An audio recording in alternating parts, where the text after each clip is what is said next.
అప్పుడలా ఇప్పుడిలా రాజధానిపై ఇన్ని రాగాలేలా? రాజధాని చుట్టూ ఏపీలో మరోసారి పొలిటికల్ హీట్ కంటిన్యూ అవుతోంది. రాజధాని అంశంపై వ్యూహాత్మక మౌనం పాటించిన వైసీపీ ఇప్పుడు రూట్ మార్చింది. కూటమి ప్రభుత్వంపై ముప్పేట దాడికి సిద్ధమైంది. కేవలం రాజకీయ విమర్శలకే పరిమితం కాకుండా ప్రభుత్వంపై ఒత్తిడి పెంచేందుకు గేర్ మార్చింది. మరోవైపు కూటమి నేతల కౌంటర్స్ తో పాలిటిక్స్ హీట్ ఎక్కారు. ఏపీ పాలిటిక్స్ లో రాజధాని అంశం మళ్లీ హాట్ టాపిక్ గా మారింది. గత కొంతకాలంగా రాజధాని అంశంపై సైలెంట్ గా ఉన్న వైసీపీ ఇప్పుడు ఒక్కసారిగా దూకుడు పెంచింది. నిన్న మొన్నటి వరకు కేవలం పొలిటికల్ కామెంట్స్ చేసిన వైసీపీ ఇప్పుడు నేరుగా రైతుల పక్షాన నిలబడి కూటమి ప్రభుత్వంపై ఒత్తిడి పెంచుతోంది. 29 గ్రామాల పరిధిలో రైతులు కోరుకున్న చోటే రిటర్నబుల్ ఫ్లాట్స్ ఇస్తామని మొదట్లో చెప్పి ఇప్పుడు నిండా ముంచారని మండిపడుతోంది. తాము అమరావతి రాజధానికి వ్యతిరేకం కాదని, కేవలం అవినీతికే వ్యతిరేకమని వైసీపీ స్పష్టం చేస్తోంది. ఇటీవల ఉండవల్లి, పెనుమాక, ఎర్రబాలెం, కురగల్లు, నిడమర్రు గ్రామాల్లో భూములు ఇవ్వని కొంతమంది రైతుల ఆందోళనలను వైసీపీ తమకు అనుకూలంగా మార్చుకుంది.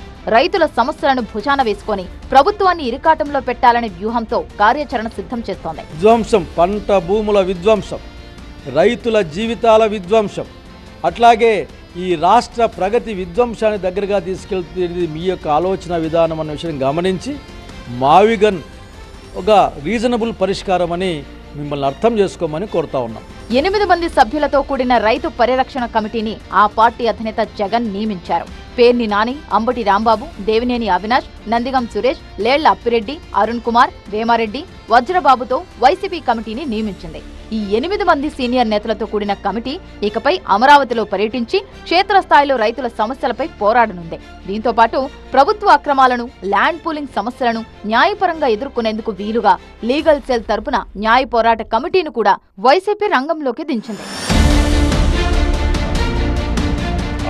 13 సంవత్సరాల క్రితం రైతుల దగ్గరికి వెళ్ళి ఇచ్చినటువంటి కాగితాలు, ఇచ్చినటువంటి చెప్పినటువంటి మాటలు ఏమైపోయినాయి? రైతుల సమస్యలు పరిష్కరించడంలో మీరు ఫెయిల్యూర్ అయ్యారు, విఫలం చెందారు. అయితే వైసీపీ తీరుపై కూటమి నేతలు మండిపడుతున్నారు. అమరావతి రైతులను వైసీపీ రెచ్చగొడుతోందన్నారు మంత్రి నారాయణ.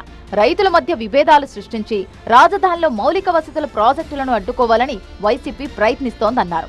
5 ఏళ్ల పాటు రాజధాని రైతులను వేధించిన వైసీపీ అమరావతిపై కమిటీలు వేయడం హాస్యాస్పదంగా ఉందన్నారు. రోడ్లు, అండర్ గ్రౌండ్ డ్రైనేజ్ ఏర్పాటు చేసిన తర్వాత రైతుల భూములు తిరిగి వెనక్కి ఎలా ఇస్తారని నారాయణ ప్రశ్నించారు. అమరావతి క్యాపిటల్ సిటీ అయిపోతుంది, ఎంతో వేగవంతంగా జరుగుతుంది, రాష్ట్రానికి రాజధాని కావాలా, దానికి మీరు సపోర్ట్ చేయండి అని చెప్పి మేము లీగల్గా సపోర్ట్ చేస్తాం, మేము కమిటీ వేస్తాం. అసలు వచ్చి చూస్తే కదా అసలు ఏం జరుగుతుందో వచ్చి చూస్తే కదా. చూడండి, పక్కన ఎంతెంత బిల్డింగ్స్ కట్టారో వాళ్ళకి ల్యాండ్ ఇస్తే దానివల్ల ఎంత ఎకానమీ వస్తుంది. వాళ్ళు భూమి ఇచ్చారు, లేఅవుట్స్ చేసాము, ప్లాట్లు ఇచ్చాము, రోడ్లు వేసేస్తున్నాం, ట్రంక్ రోడ్స్ వేస్తున్నాం, లేఅవుట్స్ రోడ్స్ వేస్తున్నాం, అన్ని కావాల్సిన ఇన్ఫ్రాస్ట్రక్చర్ మొత్తం ఇస్తున్నాం. అవన్నీ పగలు కొడతాడా? అవన్నీ తీసేస్తాడా? రాజధాని విషయంలో వైసీపీ తీరుపై అటు జనసేన కూడా తీవ్ర అభ్యంతరం వ్యక్తం చేస్తోంది. అధికారంలో ఉన్నప్పుడు 3 రాజధానులు అని, అధికారం పోయాక 3 జిల్లాల్లో రాజధాని అని ప్రజలను కన్ఫ్యూజ్ చేస్తారా? రాష్ట్రానికి రాజధాని లేకుండా చేస్తారా అంటూ ప్రశ్నించారు పవన్. గత ముఖ్యమంత్రి వాళ్ళనే మాట్లాడి కూర్చోబెట్టి మచిలీపట్నం అంట, విజయవాడ అంట, గుంటూరు అంట, వాళ్ళు ఇంకా పెంచేశారు. 3 రాజధానులు అయిపోయినాయి. ఇప్పుడు మొత్తం 3 జిల్లాలతో కలిపి రాజధాని కావాలండి. ఇప్పుడు అది వచ్చింది. నేను అలా చూస్తున్నాను. అంటే మొత్తం మళ్ళీ రియల్ ఎస్టేట్లు అమ్ముకోవచ్చు, ఇంకోటి చేయొచ్చు. ఎప్పుడు సాగుద్ది? చాలామంది చచ్చిపోతారు ఈ లోపు. హైదరాబాద్ రాత్రి నిర్మింపబడిందా? ఈ రోజుకి మీకు సైబరాబాద్కి వెళ్తే 30-40 సంవత్సరాల క్రితం 30 years బ్యాక్ స్టార్ట్ అయిన సైబర్ ఇంకా కన్స్ట్రక్షన్ జరుగుతూనే ఉంటుంది. ఇంకా అవ్వలేదు, అది ఇప్పటికి అవ్వదు కూడా. కాన్స్టెంట్ కరెక్షన్ నిర్మాణం జరుగుతూనే ఉంటుంది. అలాంటిది ఒక కొత్త రాజధానికి అదే కదా మన దేశం. నేను కోరుకుంది, మన రాష్ట్రంలో అదే కోరుకుందా. ఐక్యత లేదు, ఒక ఏకాభిప్రాయం లేదు. రాజధానిపై జరుగుతున్న ఈ పొలిటికల్ రచ్చ ఇప్పట్లో ఆగేలా లేదు.